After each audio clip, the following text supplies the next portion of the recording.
Hey everyone, happy kickoff. This is Brad from REV, and I'm joined today by Kevin from our mechanical engineering team to discuss the 2026 REV Ion FRC Starterbot for the rebuild season.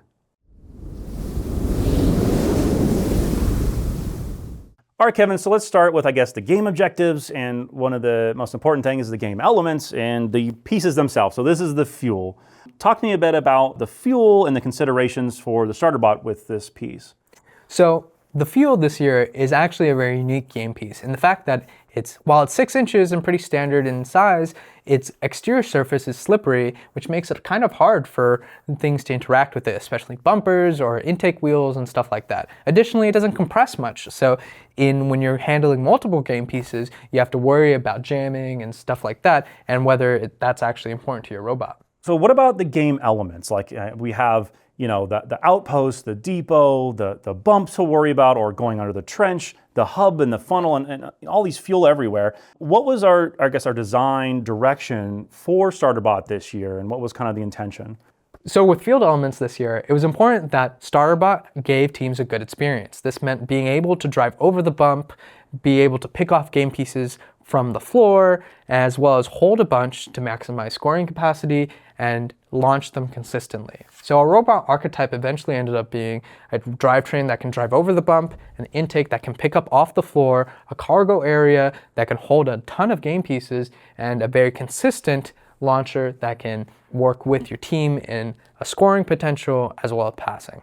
Let's talk a bit about the bump and going over it. And we've done swerve drive in the past for Starterbot, and this year we're using easy swerve. Can you talk to me a little bit about the design consideration for using easy swerve and maybe the frame geometry as well? Right. So first things first, the frame. It was very important that for Starterbot, teams were able to hold as many game pieces as possible. So these fuel all have to package within your robot. And so making the frame as large as possible within limits of the rules was very important to us. And so we chose a pretty large frame, but we mounted Easy Swerve on there. It was important that we validated Easy Swerve to work with these field elements like the bump and make sure it was a good experience for teams, which we found it was.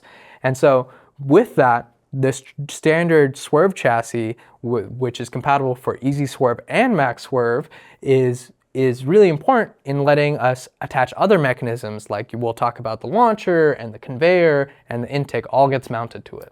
And so that's an interesting point, is that if teams have already invested into max swerve, we're going to actually show how to use that with Starterbot this year.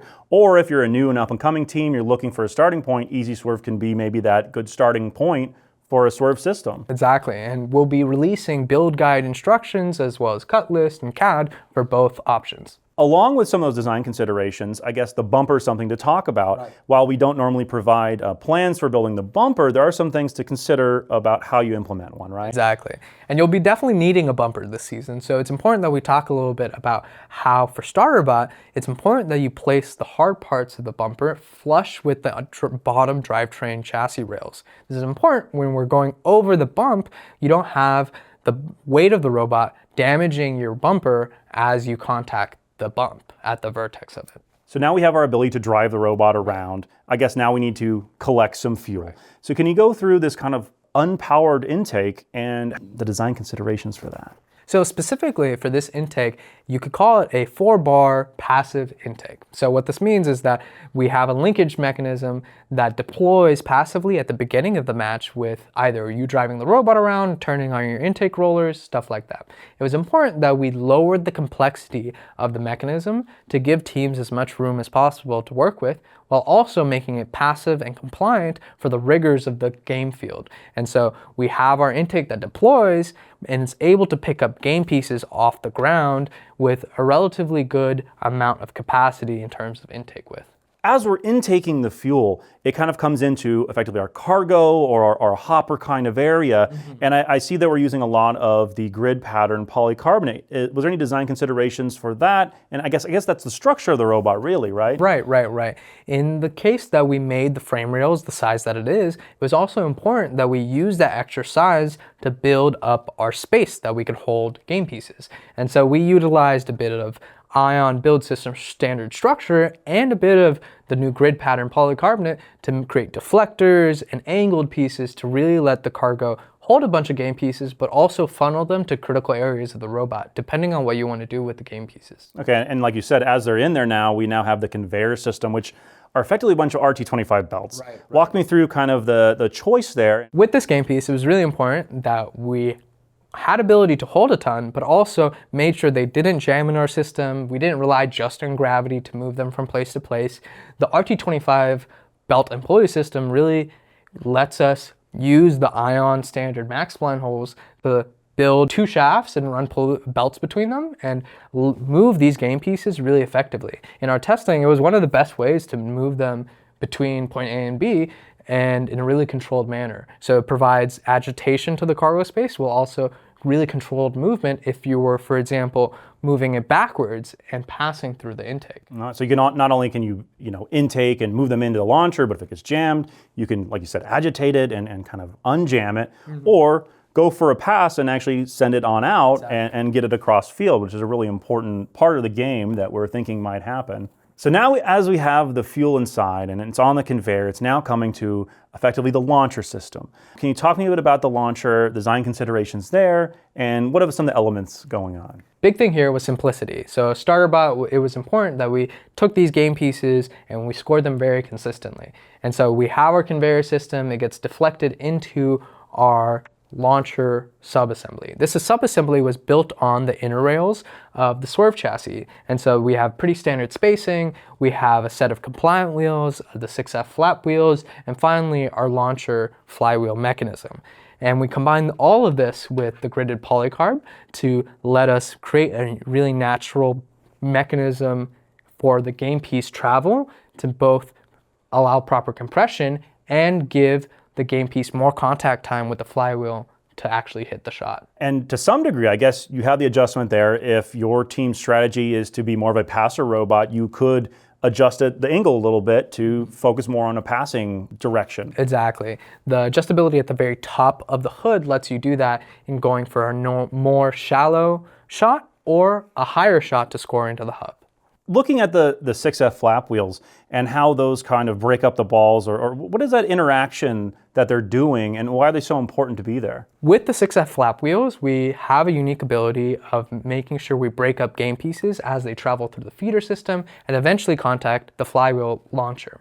So what this means is that the flaps of the flap wheels give us the ability to have game pieces in one spot that's known and doesn't cause jamming, as well as let the game pieces get basically flung into the flywheel and not lose any of the energy due to a rapidly spinning flywheel contacting multiple game pieces. So this year's Starterbot is really a foundational robot, giving you the ability and the flexibility to kind of focus in on what your team strategy really needs to be, as well as the room to add certain mechanisms and some of the more challenging things like the climb. Right. I know this year we did build a climb to test and see the viability of it. Can you talk to me a little bit about that climb mechanism and maybe what a team should look to do?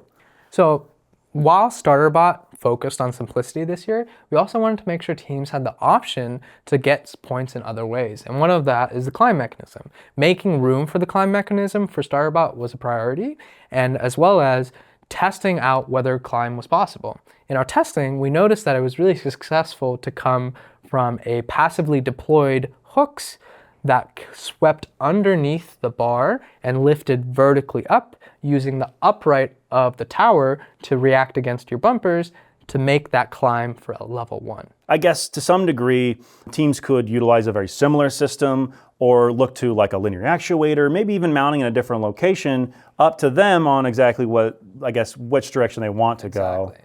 And a couple of tips we found during our prototyping, using a brake cartridge really helped when the robot was trying to lift off the ground. We didn't have to make a really deep ratio or a latching mechanism to make it hold its position after we completed the climb. Another element of improvement or adjustability, I suppose, would be the intake itself, the potential for making it wider. Can you walk me through some design considerations you would have for that in terms of the direction you might go? While this intake for Starterbot really focused on simplicity, additional upgrades could be from actuating the intake itself. By being able to pull the intake in, it lets the robot not have to worry about damage from the field elements and in contact with other robots.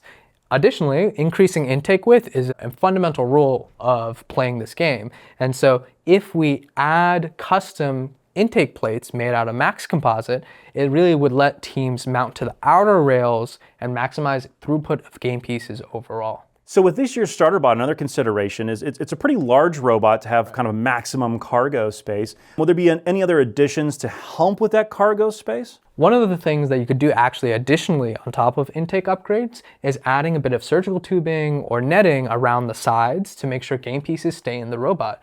One of our original ideas was you could run surgical tubing between the walls to the intake and making sure game pieces don't leave at the edges of the intake where it actuates in and out. So, and I guess another element of potential improvement with that conveyor system being able to not only intake and kind of move fuel up into the launcher, but the passing out, is there an improvement that can happen there if you're more focused on a passing robot? Right. That's an interesting approach to the game, and I think teams will find a lot of success if they add a little deflector right before the bumper lip and the front of the conveyor. What this means is that if teams choose to pass, they could run the conveyor in reverse, and then game pieces would ride up the ramp and into their intake, and they would deploy the game pieces back onto the field in a very controlled manner. All right, Kevin, the engineering team has done a great job with Starterbot, and we look forward to more. If you want the CAD or more resources, you can check it out at docs.revrobotics.com.